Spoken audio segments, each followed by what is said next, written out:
Hello, hi, good evening everyone. Hoping all of you are doing well. I'm Aditi, your English educator, and again welcome to the 10 minute scroll series. हर बार की तरह आज का session भी बहुत productive और बहुत fruitful आपके लिए रहेगा. सारी चीजें जो एज अ स्टूडेंट हम मिस कर देते हैं या हमें लगता है बहुत ही डिफिकल्ट है, बहुत मेस्ड अप है, हम खुद से ये काम नहीं कर सकते हैं, वही काम आपके लिए मैं लेकर आई हूँ in a very super and a very easy and a very crisp manner.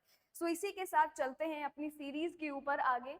And let me tell you, ignition अगर आपने मेरे साथ किया है जहां पे हमने पिछले 10 साल के प्रीवियस क्वेश्चन सॉल्व किए थे, तो आपके लिए इग्निशन 2.0 आ गया है जहां पे हम एमसीक्यू सॉल्व करेंगे. सिर्फ अब उतना काफी नहीं है कि प्रीवियस क्वेश्चंस किया, सही आंसर देखा और बात खत्म. उसी से ही रिलेटेड हमें और जरूरत है बहुत सारे क्वेश्चंस को सॉल्व करने की. तो इंटरेस्टिंग तरीके से उनको भी हम सॉल्व करेंगे. तो आप बिल्कुल एनरोल कर सकते हैं for the English batch for your ignition 2.0, जहां पे सिर्फ और सिर्फ कर रहे हैं क्वेश्चंस को प्रैक्टिस. ठीक है जी. आज का सेशन जो है वो रहेगा हमारा पीरियोडिकल्स एंड मैगजीन्स के ऊपर. पीरियोडिकल्स एंड मैगजीन्स एक ऐसा पार्ट है जो इम्पोर्टेंट है. ईयर पूछ लिया जाता है, पीरियोडिकल्स को क्रोनोलॉजिकल ऑर्डर में रखना पूछ लिया जाता है, ये पूछ लिया जाएगा कि इस पीरियोडिकल के एडिटर कौन है, और इससे भी ज्यादा ये पूछा जाएगा कि भाई ये पीरियोडिकल है कौन से पार्ट ऑफ लिटरेचर का, या आप उसको अरेंज करें, मैच द कॉलम में करें, क्रोनोलॉजिकल ऑर्डर में करें, अलग अलग वेराइटी ऑफ क्वेश्चंस बनते हैं. सो अगर आपको कोई ये कह दे कि 10 मिनट 15 मिनट की वीडियो से आपके वो दो क्वेश्चन ठीक हो सकते हैं, देन व्हाई नॉट. और वही वो एक लिस्ट लेकर मैं आपके पास यहाँ पर आई हूँ. सो ये हमारी वो लिस्ट है जहां पे हमारे सारे मैगजीन्स और सारी इंपॉर्टेंट पीरियोडिकल्स आपको देखने को मिलेंगी. ठीक है, ये आपके लिए शॉर्ट लिस्ट करी है मैंने, जो कि सिर्फ और सिर्फ द मोस्ट इंपॉर्टेंट वाली पीरियोडिकल्स हैं. तो इसी के साथ साथ पहला मेरा यहाँ पर है 1709 का टैटलर. बहुत बार एग्जाम में पूछा गया है, बहुत क्वेश्चंस आपको यहाँ से देखने को मिले हैं. सो 1709 का जो टैटलर है वो अपने लिए बहुत इंपॉर्टेंट है. इसी के साथ साथ उनके एडिटर्स कौन है, कॉन्ट्रीब्यूटर्स कौन है, right from Richard Steele to Addison, क्या क्या कंट्रीब्यूट किया है, किस तरीके की लिटरेरी मैगजीन थी, ये आपको पता होना चाहिए. एंड ऑफ कोर्स ये हमारा ब्रिटिश मैगजीन ही है. टैटलर के बाद फेमस हमारा है 1709 से 11 तक हुआ. उसके बाद मेरे पास है स्पेक्टेटर. उसमें भी आपको सेम कंट्रीब्यूटर्स देखने को मिलेंगे जो कि मेरे यहाँ पर है एडिसन और स्टील, जो आपको यहाँ पर ध्यान रखना है. Then we have the gentleman's magazine. ये कुछ ऐसी मैगजीन्स हैं जैसे Edinburgh review, quarterly magazine, Blackwood's. ये भी आपको कवर करनी है कि कौन सा टॉरी है, कौन सा विग्स है, आपको पता रहना चाहिए. यहाँ पे जो हम कर रहे हैं वो है gentleman's magazine, and it is edited by Edward Cave. Initially it was under the pseudonym Sylvanus Urban. तो ये चीजें आपको ध्यान में रहे. उसके बाद आप देखेंगे 1750 में हमारे पास है द रैम्बलर. सैमुअल जॉनसन की दो पीरियोडिकल्स हमारे पास है, एक तो है रैम्बलर और दूसरा है द इडलर. दोनों ही हमारे लिए मोस्ट इंपॉर्टेंट है. क्वेश्चंस आते हैं चाहे चार्ल्स डिकन्स का पीरियोडिकल हो या सैमुअल जॉनसन का. आपको हो भी सकता है एक दो पीरियोडिकल्स पता होंगे, बट क्या आपको एक क्रोनोलॉजिकल ऑर्डर में पता है, तो उसके ऊपर थोड़ा सा ध्यान देना है आज के सेशन में, है ना. सो जो मेरा पीरियोडिकल द रैम्बलर है 1750 का और 1758 का एडलर है, ये दोनों इंपॉर्टेंट है. Rambler was more serious, more formal and more didactic in tone, जबकि Idler was, you know, it was okay-ish, it was not that serious, या उतने serious topics पे ये बात नहीं करता था. So Johnson के ही हैं दोनों, ये चीज मेन आपको ध्यान में रखनी है. इसी के साथ साथ आपको पता हो इनका अगर कोई भी पेन नेम है तो वो पेन नेम क्या है, आपको ये ध्यान में रहना चाहिए. नेक्स्ट मेरा पीरियोडिकल आता है 1808 में, which is of the examiner. और ये पीरियोडिकल बहुत इंपॉर्टेंट है क्योंकि ये ले हंट का है. कोई भी पीरियोडिकल कॉलरिज, वर्ड्सवर्थ, ले हंट, शेली के हैं तो वो इंपॉर्टेंट है. जैसे आप मुझे बताएंगे कि द वॉचमैन किसका पीरियोडिकल है, फटाफट से कमेंट सेक्शन में इसका आंसर आ जाना चाहिए. यहाँ पे हम देखेंगे जो एग्जामिनर है और एक 1822 में पीरियोडिकल आया द लिबरल.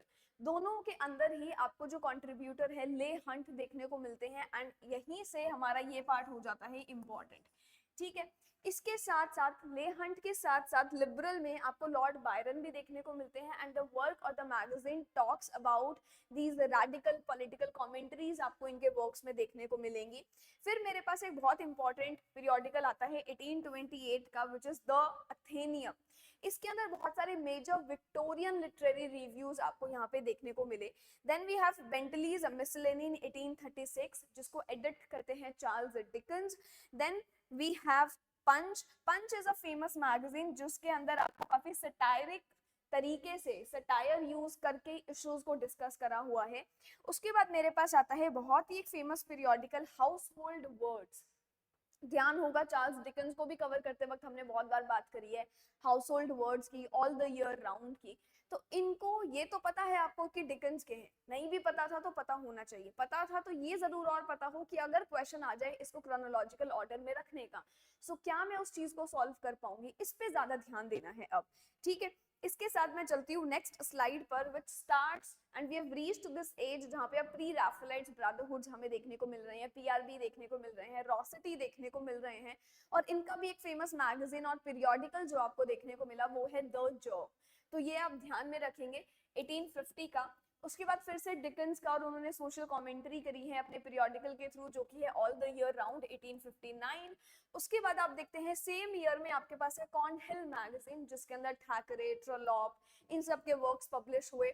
उसके बाद आपके पास आता है Atlantic monthly and the works that were published were here of Emerson, Hawthorne, Longfellow. एक जो चीज ध्यान रखनी है अटलांटिक मंथली में कि ये हमारा अमेरिकन मैगजीन और पीरियोडिकल है, कंफ्यूज नहीं होना है, मैंने आपको इसी लिस्ट में इंपॉर्टेंट दे दिए हैं, चाहे ब्रिटिश है, अमेरिकन है या इंडियन है।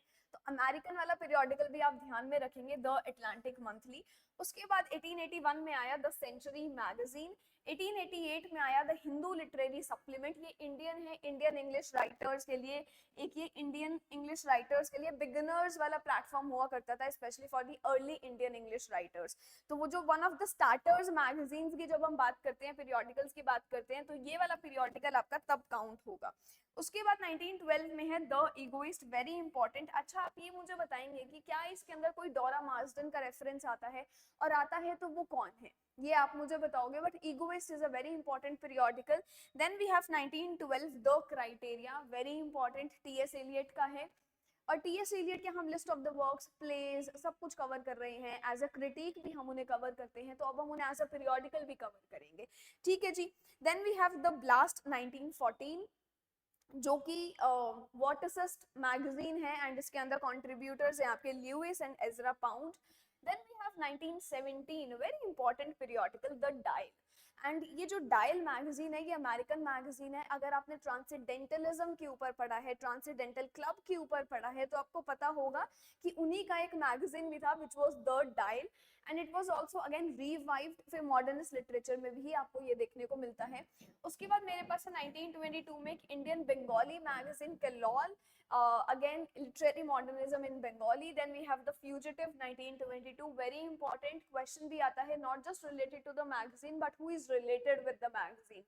So we have John Crow Ransom. John crow ransom आपसे मैच द कॉलम में, मैच द कॉलम्स में बहुत बार पूछे गए हैं, सो मेक श्योर कि आपको ये चीज तो पक्का से पता है। फिर एक और अमेरिकन मैगजीन आती है 1940 में, विच इज हार्पर्स मैगजीन, ध्यान में रखेंगे। एक इंडियन मैगजीन है जिसने ट्रांसलेशन और रीजनल लिटरेचर पे काम किया, जिसका नाम है क्वेस्ट। 1947 में आता है illustrated weekly of India, again related to this cultural magazine, जो फिर से आप ध्यान में रखोगे। उसके बाद मेरे पास है 1961 में एनकाउंटर, जो आपका ब्रिटिश अमेरिकन मैगजीन है। Then we have times literary supplement TLS, Indian literature Sahitya Akademi, muse India 2000 में एक ऑनलाइन जर्नल आपको देखने को मिला। So these are some of the most important periodicals that as a student of English literature you should be aware. Exam के purpose से तो important है ही, बट हमें फिर भी पता रहनी चाहिए कि पीरियोडिकल्स और मैगजीन्स कौन कौन सी एग्जिस्ट करती हैं, कौन कौन सी इंपॉर्टेंट है। I still remember I once took a session on periodicals which was covered in 2 days on YouTube itself, जहाँ पे मैंने फुल फ्लेजेड जितनी पीरियोडिकल्स है related to the domain of cultural studies, post colonial studies, African literature, British literature, सब cover करी थी। But आज के सेशन में क्रिस्प रख रहे हैं, तो 10 मिनट में जो जो इंपॉर्टेंट है उसके ऊपर हम बात करेंगे। ठीक है जी, so this is it.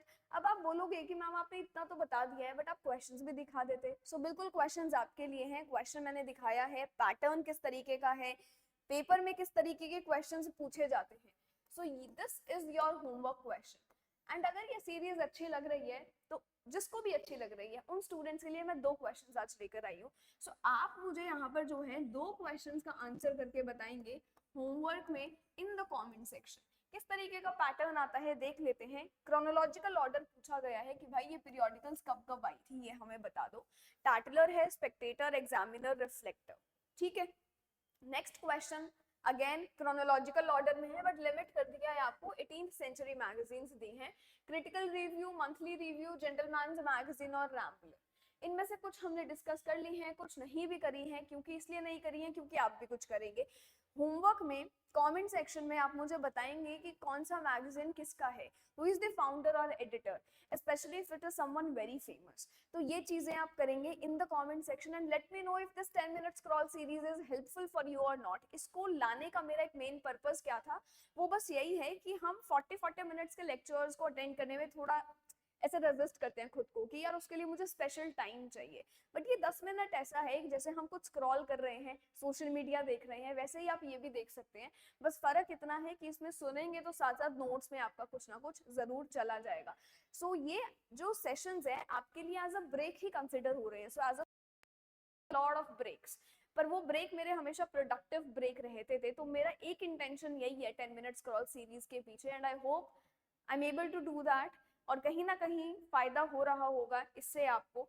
So yes, this is it from my side. June 2025 premium में अभी भी एनरोल कर सकते हो। लगता है स्ट्रक्चर्ड कंटेंट अच्छा लग रहा है तो लाइव क्लासेस के थ्रू सारा कंटेंट आपको यहाँ पे मिलेगा। लग रहा है क्वेश्चंस नहीं प्रैक्टिस कर पा रहे हो, प्रीवियस ईयर क्वेश्चंस के पूरा फोल्डर आपको यहाँ पे मिलेगा।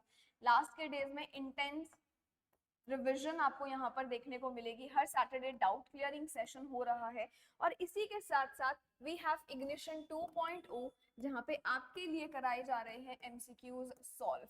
तो बिल्कुल एनरोल कर सकते हो, कॉल कर सकते हो सपोर्ट नंबर पे, कोई भी डिस्कशन करना है, डाउट पूछना है, वन ऑन वन कॉन्वर्जेशन करना है। So yes, you can do everything. And इसी के साथ साथ आपके पास टेलीग्राम का ग्रुप भी है जिसके ऊपर आप कभी भी मैसेज करके कुछ भी पूछ सकते हैं। क्लासेस जो हैं वो अपनी हर शाम 5 बजे होती है। So yes, always be there. And अभी तो और कुछ आना बहुत बाकी है, अभी तो मैराथन आनी बहुत बाकी है and I am very excited for it. But क्या आप हैं वो मुझे आप बताएंगे तभी पता लगेगा। कंटेंट अच्छा लगता है तो सब्सक्राइब एंड फॉलो कर लो। And this is it from my side, thank you so much. Will see you another day with another 10 minute scroll series and let me know अगर ये आपको फायदा कर रही हैं, रिविजन हो रहा है, टू द पॉइंट चीजों पे अगर हम बात कर रहे हैं तो बिल्कुल बताना बनता है। Leave a comment and I will be there for you. Bye bye, take care.